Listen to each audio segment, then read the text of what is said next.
Gratinovaný losos s feniklom.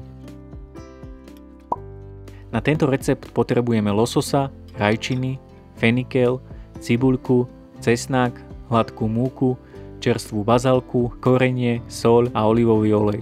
Na zapiekaciu omáčku potrebujeme vajíčka, maslo, kajanskú papriku, citrón a soľ. Z feniklu potrháme zelenú časť a odložíme.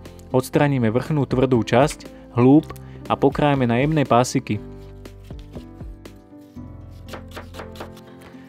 Cibuľu pokrájame na malé kocky a zelenú časť feniklu posekáme.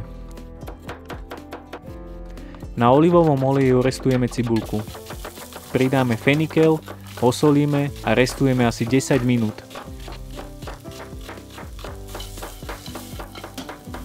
Orestovaný fenikel ochutíme soľou, mletým čiernym korením, posekanou zelenou časťou a preložíme do zapiekacej misy. Rajčiny do kríža nakrojíme ostrým nožom, ponoríme na 10 sekúnd do vriacej vody a preložíme do vody s ľadom. Ošúpeme, vnútro odstránime a pokrájame na kocky. Takto pripravené rajčiny sa nazývajú concassé.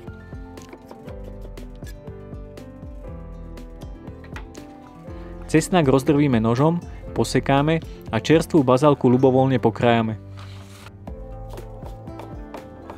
Umytého a osušeného lososa z oboch strán osolíme, okoreníme a obalíme v hladkej múke.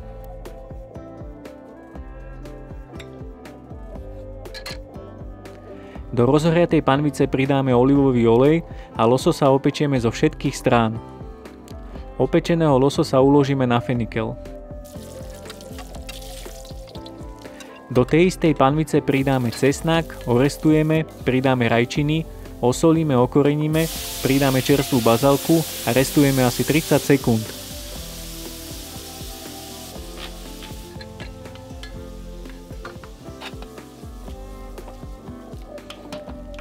Rajčiny poukladáme na lososa.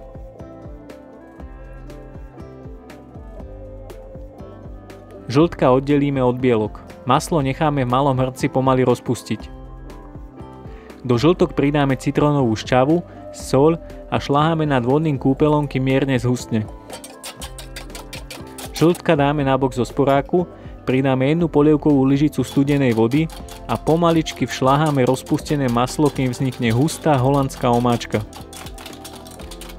Omáčku dochutíme soľou, kajenským korením a prelejeme lososa s rajčinami z zapiekacej mise.